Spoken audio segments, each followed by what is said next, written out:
Are you ready to eat, little guy? You ready to eat? Alrighty, there you go.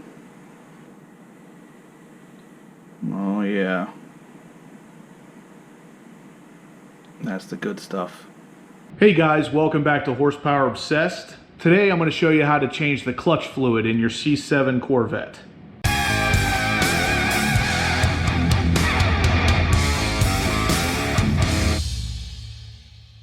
Okay, so first step, let's go ahead and get the hood popped. Alright, so some of you might be familiar with the method I'm going to be using today to change this clutch fluid. It is commonly referred to as the Ranger method, and it's been discussed pretty frequently on the Corvette forums. And if we go ahead and take off the clutch fluid cap here, you can actually see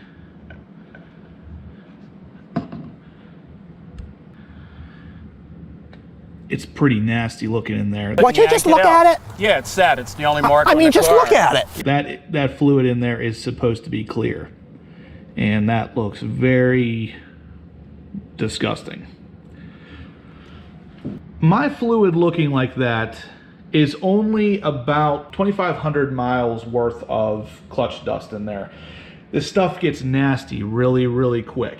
And with this method being as easy as it is, it's pretty nice because you can do this fairly often, and as you can tell, you kind of need to. I usually end up doing this about 4 times a summer, depending on how much I drive it. I like to do it at least once every 1,000 to 1,500 miles, but this year I got a little bit wrapped up in some other things and didn't have a chance to do it. So I'm going to do it today as kind of a preparation for starting to get to the point of putting the car away for the winter. So these are the materials you're going to need to do the Ranger method in changing that clutch fluid. Really, you need a .4 brake fluid. Any .4 will work. I have some of this Motul left over from whenever I did my brakes. I have been using this just because brake fluid by itself doesn't have a great shelf life once it's opened, and I didn't want the stuff to go to waste, so I figured I'd use this instead of anything else at this point.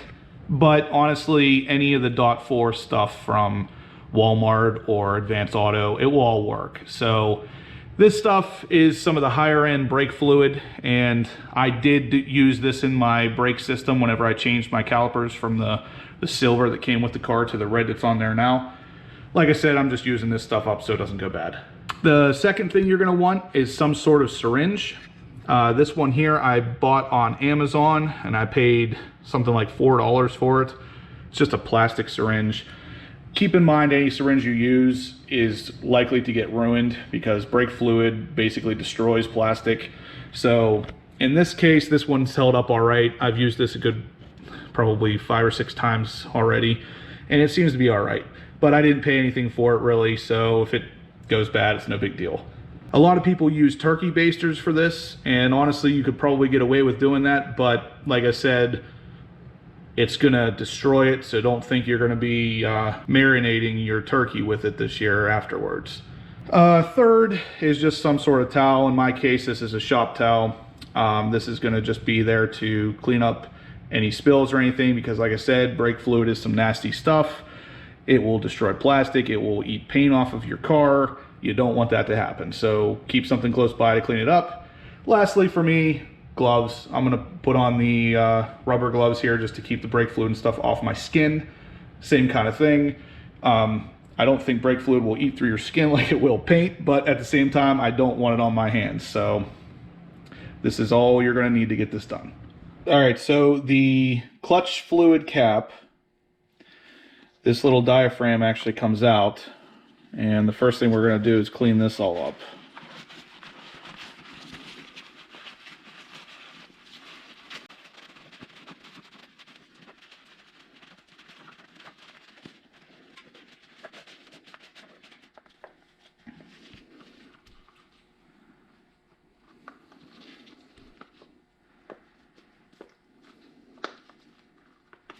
And it just goes right back in. Okay, so first we're going to take our syringe, stick it in here, and literally just suck as much of this out as we possibly can. And then I'm gonna go ahead and put it in my old container of Motul. And then just squirt it back in here.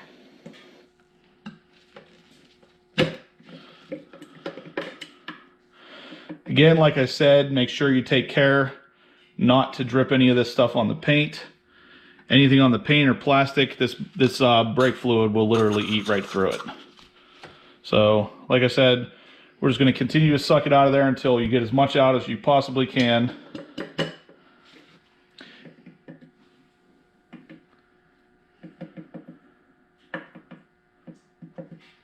Okay, now once we get it to this point, there's very, very minimal fluid left in there. I'm actually going to take a shop rag, ball it up, stick it down in there, and just move it around enough that it's going to absorb the last little bit of fluid and clean it out. So if there's any dirt or anything left in there, the rag will take care of it.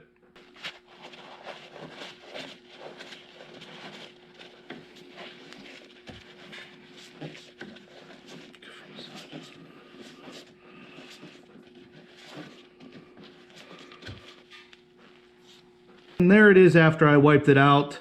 As you can see, it got all that fluid out and any dirt that was laying down there at the bottom. Now we're just going to add in some new fresh fluid.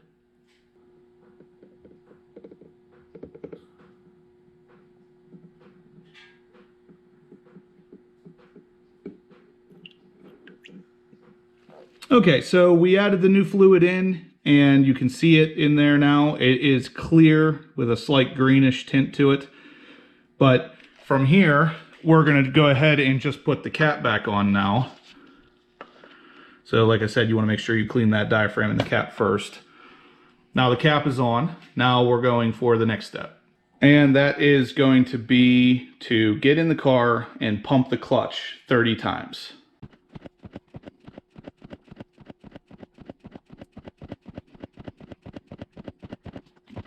So right after pumping the clutch 30 times, now we're just going to take that cap back off, check the fluid to see how dirty or clean it still is. If it's perfectly clean, then you're good. You only have to do it once. But after pumping it 30 times, if it still looks dirty, you want to suck all that fluid out again and literally repeat the same process over. Usually, with how dirty mine was, usually I'll have to do that process 3 or 4 times before it's perfectly clear.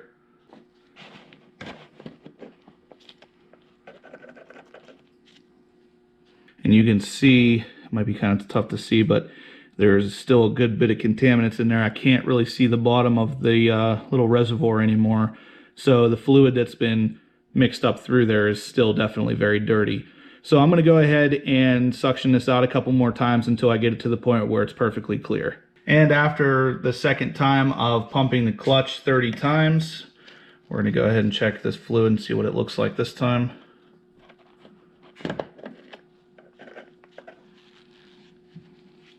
It's starting to look a little bit better. I can see to the bottom now, but there's still a lot of dirt, remnants, whatever.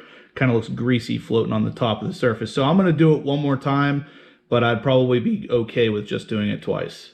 All right, guys, so we're going to put this cap back on, and then we're all set. So that's basically the process. Like I said, from what I've seen online, it sounds like this replaces probably about 90% of your clutch fluid. It's a lot easier than getting under the car and actually draining the clutch fluid, because from what I've heard, it sounds like a lot of things are in the way down there. And if you go to the dealer actually charges you a lot of money to do this, because they do go under the car and drain it through the actual drain valve. But with this method, it does flush the majority of the actual clutch fluid out. So the more times you do this, the more new fluid you have in there. The fact that after the first time of sucking out all that fluid and then putting in a fresh, clean fluid and then pumping the clutch, the fact that after you do that and you come back out and the reservoir is completely dirty again tells me that this method is working. It is pushing all the fluid up through the hydraulic line and mixing everything together. And so the more times you do that, the cleaner your fluid's going to be totally. Obviously, this method is never going to get 100% of the dirty fluid out, but 90–95%, close enough for me, because honestly, that last little bit's probably not going to make a huge difference. Now, I have heard that there has been some issues with the clutches in these cars, and it's almost always related to a dirty clutch fluid issue. So a lot of people have had issues with the clutch pedal going to the floor and staying on the floor, and literally just doing this particular method of cleaning the clutch fluid out literally fixes that problem. So something like this, as cheap as it is and as quick as you can do it, it's good insurance for keeping that entire clutch line and your whole manual transmission setup happy. But anyway, guys, that's going to do it for today's video. So if you have any questions, shoot them in the comment section down below. I'll be glad to answer them for you. This method, like I said, it's pretty reliable. It's pretty easy. So almost anybody can do it. But if you liked what you saw, give me a big thumbs up. And if you haven't subscribed yet, I'd love to have you as part of the Horsepower Obsessed community, so please do. And as always, guys, I'll catch you in the next upload. Ugh. It's this time of year again. Oh, God.